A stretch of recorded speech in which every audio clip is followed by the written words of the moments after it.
di tempat yang paling barokah dan paling mulia di muka bumi, rumahnya Allah Subhanahu wa taala, pada waktu yang sangat indah, yang penuh dengan keistimewaan, ditambah lagi dengan hari-hari yang sangat mulia kita melakukan amal kebaikan.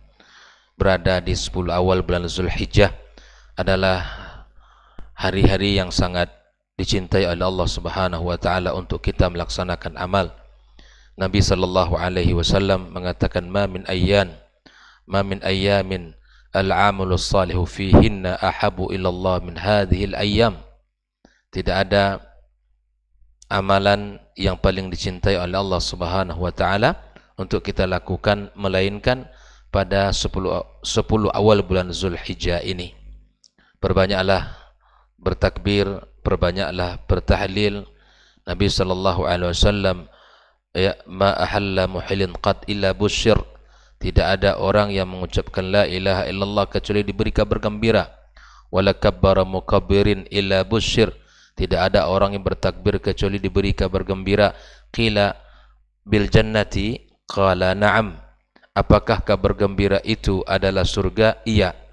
Maka ikhwan fillah, perbanyaklah untuk mengucapkan takbir, mengucapkan tahlil, mengucapkan tasbih dan tahmid, ya, di tempat-tempat kita, di rumah kita, di kendaraan kita, di mobil kita, di pasar, di kantor kita, di jalan-jalan. Mari kita perbanyak mengucapkan takbir, meninggikan Allah Subhanahu wa taala, memuja dan muji Allah, karena itu adalah amalan yang sangat mulia.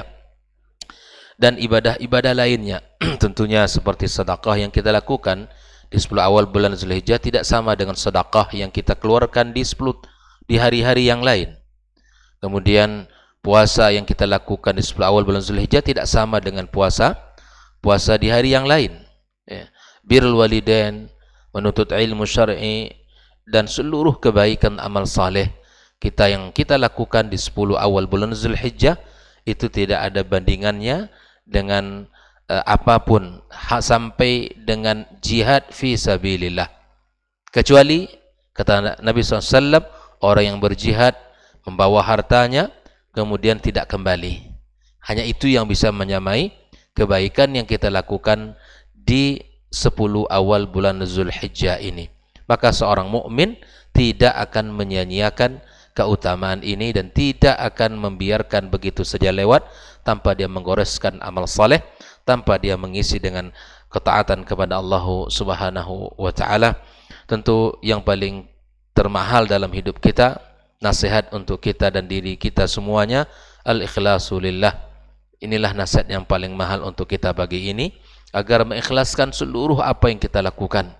Takbir, tahmid, ya, kemudian ilmu yang kita pelajari, ibadah yang kita lakukan, ya, zikir-zikir yang kita baca, kita berharap semua itu lillahi subhanahu wa ta'ala, dan mudah-mudahan Allah menerimanya.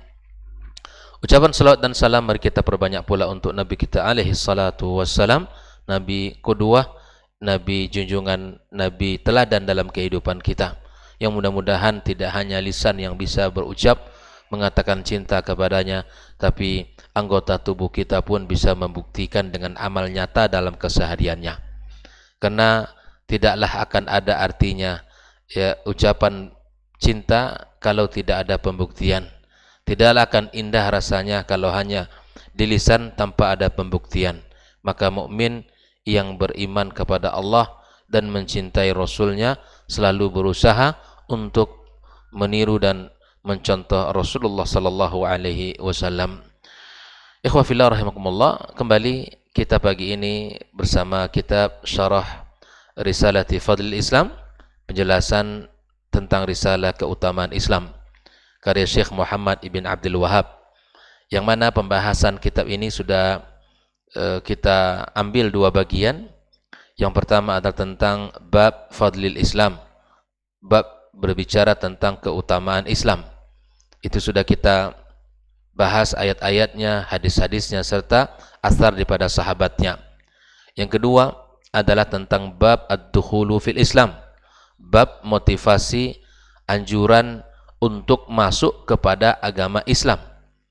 Juga telah kita bahas ayat-ayatnya, dalil-dalilnya, serta asar daripada sahabat Nabi yang mulia.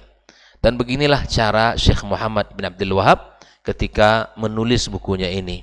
Dia mengikuti cara dan metodenya para ulama, sehingga ketika ada orang yang mengatakan buku ini ya tanpa ditunjukkan siapa pengarangnya, maka ada yang mengira kalau kitab ini adalah karyanya Imam Al-Bukhari, karena persis metode dan cara apa yang ditulis oleh Imam Bukhari itu yang dinukil atau yang dicontoh oleh Syekh Muhammad bin Abdul Wahab.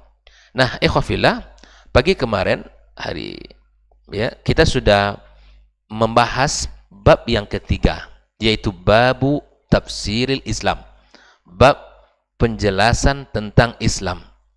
Ya, jadi setelah kita bicara tentang keutamaan, bicara tentang anjuran untuk menjadi seorang muslim, karena tidaklah pantas bagi seorang yang berakal telah mengetahui keutamaan Islam untuk tidak masuk kepada Islam, agama as-samhah, agama yang penuh dengan kelapangan ini, agama yang indah ini.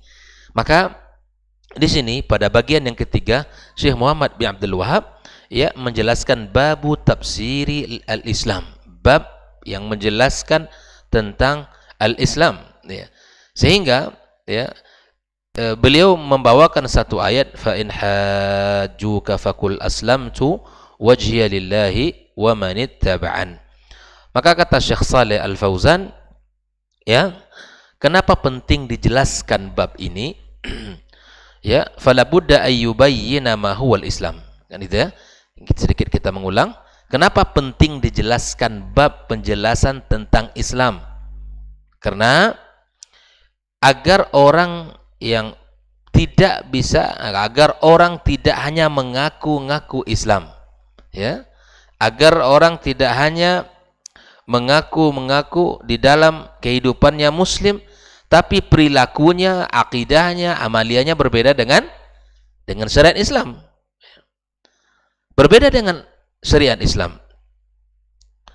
Karena masing-masing orang, masing-masing kelompok, masing-masing jemaah merasa dirinya paling benar, merasa apa yang dilakukan oleh kelompoknya itulah Islam, yang lain bukan Islam, gitu ya.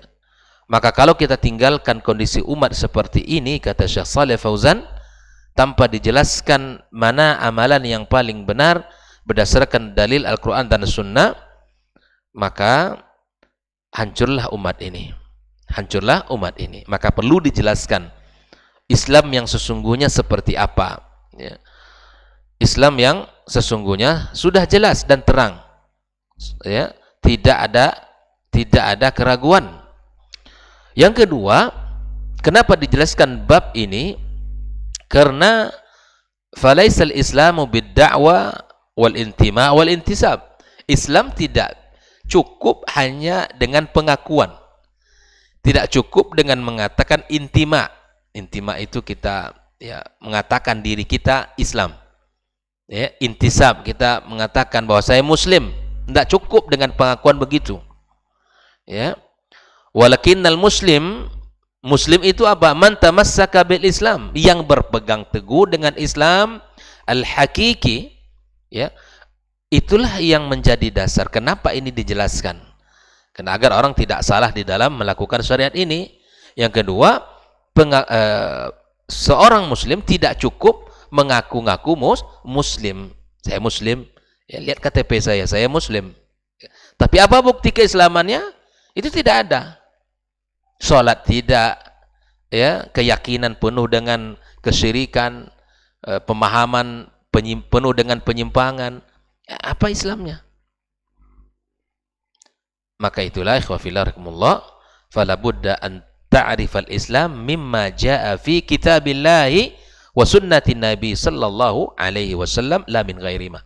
Kata Syekh Shalih Fauzan, maka engkau wajib mengenal Islam apa yang disampaikan Allah di dalam Al-Quranul Karim dan apa yang dibawa oleh Rasulullah SAW dalam sunnah nabinya.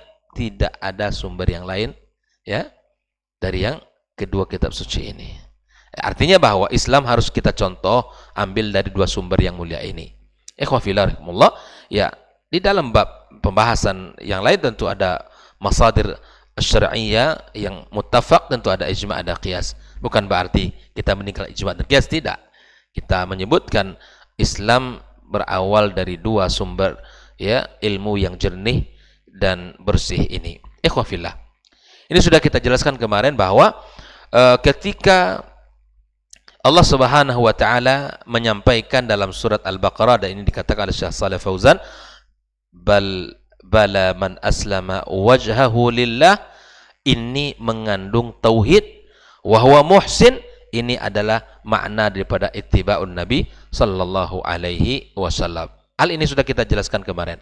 Tapi ikhwafillah kaum muslimin dimanapun berada, silakan untuk mengikuti layar di monitor kita, kitab yang sudah di-share oleh admin. Pada halaman yang ke-37, halaman 37,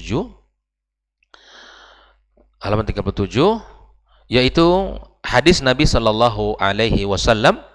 Syekh Muhammad bin Abdul Wahab menjelaskan wa fis sahih, ya, dalam hadis sahih, yaitu riwayat Imam Muslim dan kitab sahihnya, ya, an Umar ibn al-Khattab radhiyallahu ta'ala dari sahabat Nabi yang bernama Umar ibn al-Khattab radhiyallahu ta'ala anhu, anna Rasulullah sallallahu alaihi wasallam qala, sesungguhnya Rasulullah SAW bersabda, al-islamu an tashhada an la ilaha illallah, Islam engkau bersaksi bahwa tiada ilah yang berhak disembah kecuali Allah, wa anna Muhammadan Rasulullah, bahwa sesungguhnya Muhammad adalah utusan Allah, wa tuqimas salata, engkau mendirikan salat, wa tu'tiz zakata, dan engkau bayarkan zakat,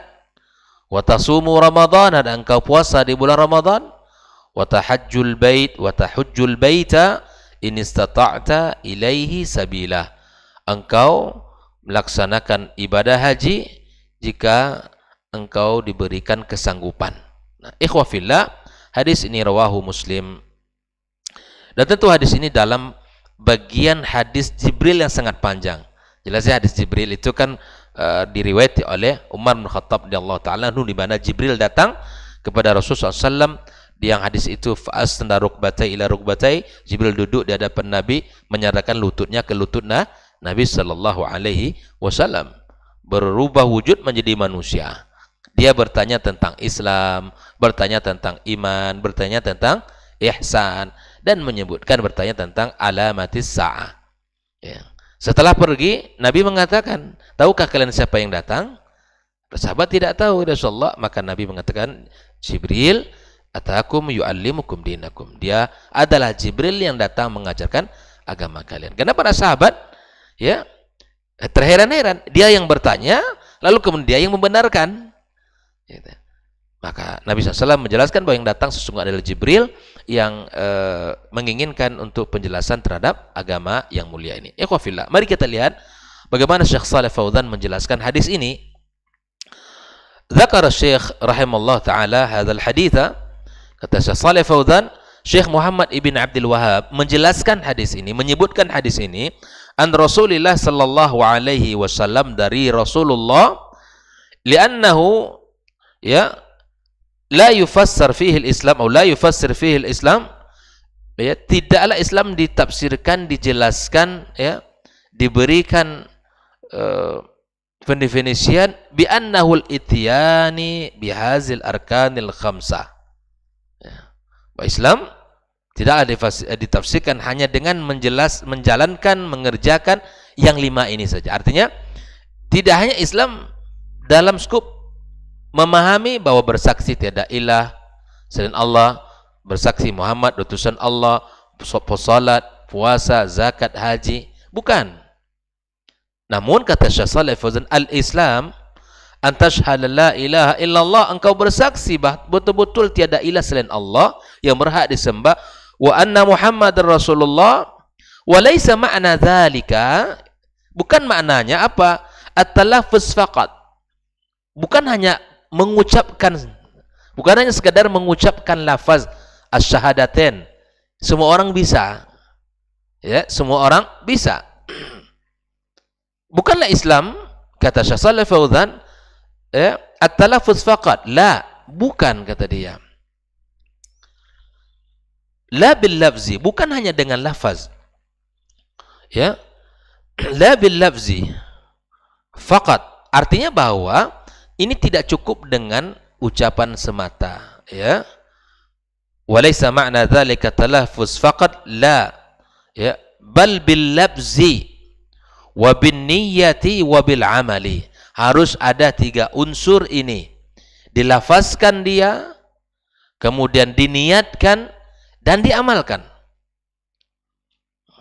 Karena memang asyhada adalah bab gerbang untuk masuk Islam, memang harus dilafazkan, tapi tidak hanya berhenti pada ucapan seseorang.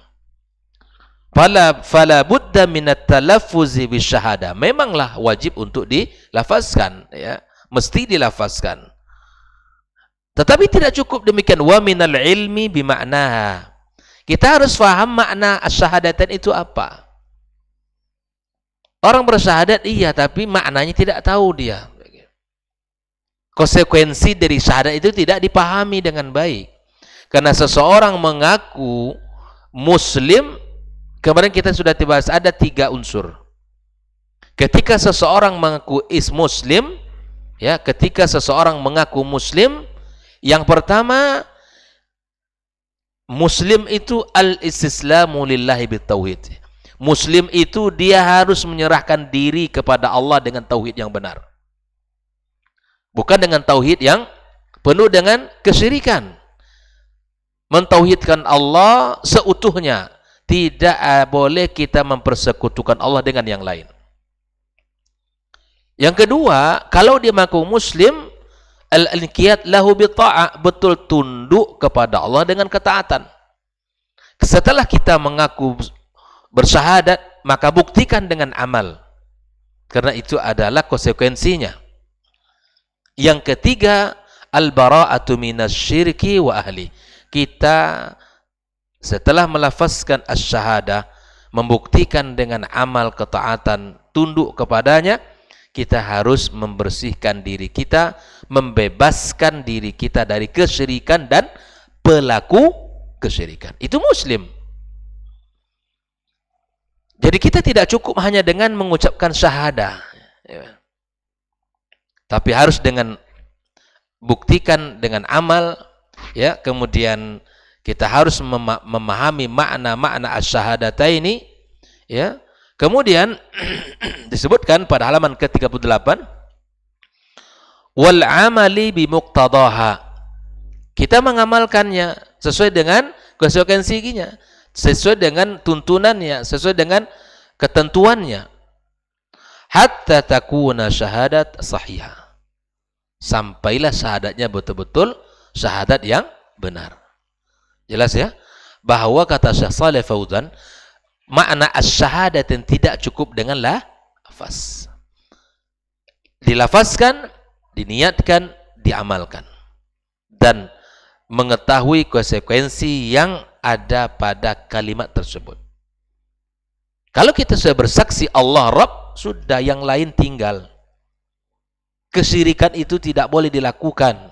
Penyimpangan-penyimpangan harus ditinggalkan. Tak boleh dicampur adukkan. Lalu Syekh Shalih Fauzan mengatakan, fasyahadatu alla ilaha illallah, ucapan bersaksi di mana kita mengatakan tiada ilah yang berhak disembah kecuali Allah, ta'nil ikhlasu lillah. Ini maknanya adalah keikhlasan. Keikhlasan. Wa tarkas syirki, dan meninggalkan kesyirikan. Ya.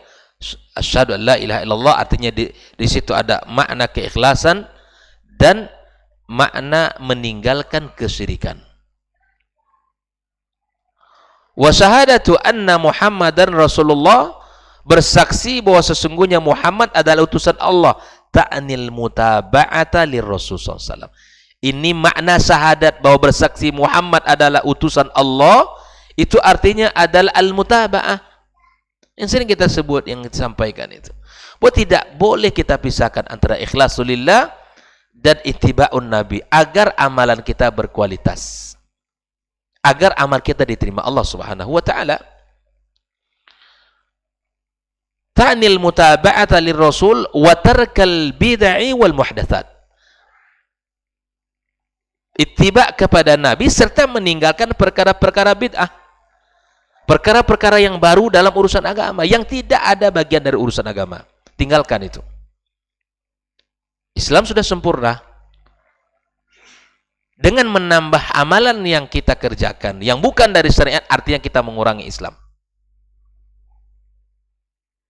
Rasulullah sallallahu alaihi wasallam huwal qudwah. Nabi kita adalah Rasulullah SAW adalah qudwah kita. Fala yuttaba'u ghairahu, tidak boleh kita mengikuti yang selain Nabi SAW. Tak boleh kita ikuti. Laqad kana lakum fi Rasulillahi uswatun hasanah. Telah terdapat pada diri Rasul sallallahu alaihi wasallam uswah hasanah bagi kita. Adakah orang lebih mulia dari Nabi? Tidak ada. Adakah orang yang paling takut kepada Allah dari Nabi? Tidak ada. Adakah orang yang paling ikhlas kepada Allah dari Nabi? Tidak ada. Adakah orang yang paling bertakwa dari Nabi? Tidak ada. Maka dia adalah yang pantas untuk kita tiru dan kita contoh, untuk kita pelajari sirahnya, untuk kita pahami akhlak dan kepribadiannya. Lalu kemudian kita ajarkan kepada anak-anak kita dan kita lakukan, kita amalkan apa yang ada pada diri Rasulullah sallallahu alaihi wasallam. Ikhwafillah, amal munafiqun, adapun orang-orang munafik, ya. Fahum yashhadun, mereka bersaksi, bersyahadat anna Muhammad dan Rasulullah bi alsinatihim. Orang-orang munafikin, kata Syekh Shalih Fauzan, mereka bersaksi dengan lisan mereka bahwa Muhammad adalah utusan Allah. Lakin yakfuruna bihi fi qulubihim wa af'alihim, tapi kemudian apa yang mereka ucapkan itu bertentangan dengan apa yang mereka yakin dalam hati dan dari apa yang mereka kerjakan. Ini munafikin, ikhwah fillah. Antara lisan, pengakuan dan amal itu berbeda. Tentu tidak ada orang yang mau disebutkan dirinya munafik. Nah, kalau tidak, berarti kita mesti, ya, menjauhkan sifat-sifat munafikin. Jangan kita mendekati ciri-ciri mereka. Lafazkan dengan niat lillah, ikuti Nabi sallallahu alaihi wasallam, buktikan dengan amal nyata kita. Allah Subhanahu wa taala mengatakan orang-orang munafikin, idza ja'akal munafiqun, orang-orang munafik kalau datang kepada Nabi Muhammad, qalu, mereka berkata langsung, nashhadu innaka la Rasulullah, kami bersaksi Muhammad, innak, sesungguhnya kamu adalah la Rasulullah, Muhammad adalah utusan Allah. Apakah ucapan itu tidak diketahui oleh Allah? La. Allah tahu, wallahu ya'lamu innaka la rasuluh, wallahu yashhadu innal munafiqina lakadzibun. Jadi artinya bahwa pengakuan itu tidak butuh oleh mereka, tidak dibutuhkan. Gitu kan? Bahwa orang-orang munafik harus mengakui Muhammad sebagai rasul, tidak. Allah yang tahu bahwa Muhammad adalah rasulnya. Dan Allah pula yang tahu bahwa orang munafikin itu adalah pendusta. Ittakhadhu aymanahum junnah. Kebiasaan orang-orang munafikin bahwa sumpah itu dijadikan tameng. Hari ini kalau orang banyak bersumpah, hati-hati. Ada orang yang sudah hilang kepercayaan di masyarakat, kalau ingin bicara harus disumpah dulu. Wallahi akhi. Di Pak Yogi hati-hati. Orang sering bersumpah ke kita, Pak Yogi, itu berat itu. Kenapa orang perlu bersumpah banyak untuk meyakinkan apa yang diucapkan itu benar? Karena sudah tidak percaya lagi orang dengan yang dikatakan. Ya. Kalau ibarat orang kita 10 bicaranya, 11 dustanya. Tidak ada. Dari yang diucapkan itu semuanya bohong. Orang munafikin ini sifat mereka ini.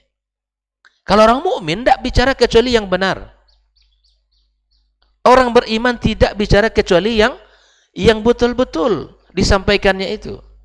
Tidak memiliki dua sifat, ya. Tidak memiliki dua wajah. Ketika dia berhadapan dengan orang begini pula ucapan. Bicara dengan ini begini pula ucapannya. Tidak bisa kayak gini.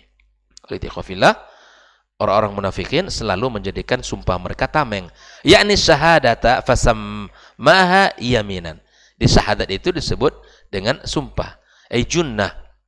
Junnatan sutratan. Sutras yastatirun ya biha. Mereka jadikan itu sebagai tameng. Ya artinya untuk melindungi mereka. Mereka ini muslim kok. Apa buktinya syahadat? Tapi di hati mereka gejolak membenci Nabi SAW. Di hati mereka ya membara ya terhadap apa kebencian mereka terhadap Rasulullah sallallahu alaihi wasallam. Wahum la yu'minuna bi annahu Rasulullah fi qulubihim, kata Syekh Salafuddin. Sesungguhnya orang munafikin tidak mengimani bahwa sesungguhnya Muhammad adalah rasulnya Allah. Tidak ada. Kosong di hati mereka. Wa in kanu yatalaffazuna bidzalika fi alsinatihim, meskipun mereka melafazkan syahadat itu. Fadalla ala anna al-matluba laisa huwa al-lafzu faqat. Oleh itu ikhwafillah, yang dituntun bagi kita bukan hanya lafaz, bal lafzu wal i'tiqadu wal amalu. Yang dituntun adalah, yang diminta oleh syariat, melafazkan kalimat itu, meyakini kalimat tersebut, dan mengamalkan konsekuensi dari kalimat yang kita ucapkan tersebut. Itulah makna as-syahadah. Ikhwafillah rahimakumullah. Lanjut sedikit lagi ya. Wa tuqimus shalah, ay wa tuqimus shalah. Salat adalah ar-ruknu tsani min arkanil Islam, rukun yang kedua dari rukun Islam. Falladzi yashhad an la ilaha illallah wa Muhammadar Rasulullah, yang bersaksi bahwa tiada ilah selain Allah dan Muhammad adalah utusan Allah, lakin la yuqimus salata, tidak mendirikan salat, bal huwa tarikun laha mu'tamidan, meninggalkan dengan sengaja, fa hadza laysa bimuslim. Nabi mengatakan al-ahdul ladzi bainana wa bainahum as-salah. Perbedaan kita dari orang yang tidak beriman di salat kita. Kok bisa muslim mengaku muslim enggak salat? Di mana? Ya, di mana kedudukan dia? Ya. Yang ketiga ikhwafillah, wa tu'ti zakat, membayarkan zakat. Kadzalika la budda min ma'as salati min ada'iz zakat. Bersyahadat, salat, ditunaikan zakat. Lianna zakata fa qarinatus salat. Zakat itu sering sekali menjadi ya qarinatus salat. Ya, dijadikan oleh Allah Subhanahu wa taala berdekatan, ya. Faman farraqa bainas salati waz zakah, yang membedakan salat, zakat. Artinya secukup salat saja, zakat tidak perlu. Ai annahu yusalli, kata Syekh Fauzan, lakinnahu la yu'addi zakata. Salat iya tapi tak bayar zakat. Hadza aidan laisa bimuslim. Ini juga bukanlah muslim, kata Syekh Fauzan. Faqad qatala Abu Bakar As-Siddiq wa hadhil ummah. Abu Bakar As-Siddiq radhiyallahu taala anhu mani'iz zakah, telah memerangi orang-orang yang tidak bayar zakat. Di antara pekerjaan yang pertama Khalifah Abu Bakar As-Siddiq memerangi mereka yang tidak bayar zakat. Wa qala wallahi la uqatilanna man farraqa bainas salati waz zakah. Pasti aku perangi orang-orang yang membedakan antara salat dan zakat. Wa tasumu ramadhana, puasa Ramadan, hadza huwa ruknur rabi'. Ini rukun yang keempat, huwa siyamu syahri Ramadan, puasa di bulan Ramadan. Falladzi yatrukus siyam, yang meninggalkan puasa, wa yaqul innahu laysa bilazim, enggak mesti saya puasa, fa hadza laysa bimuslim.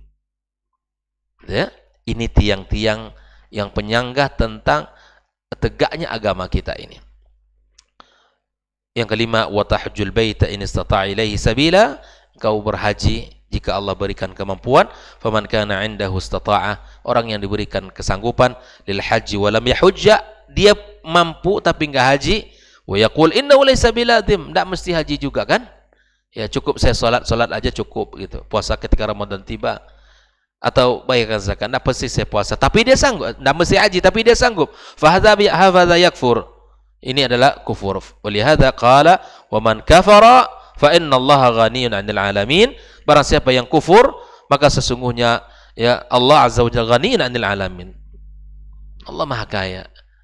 Tidak akan hina bagi Allah, tidak akan hina Allah jika orang semuanya kafir.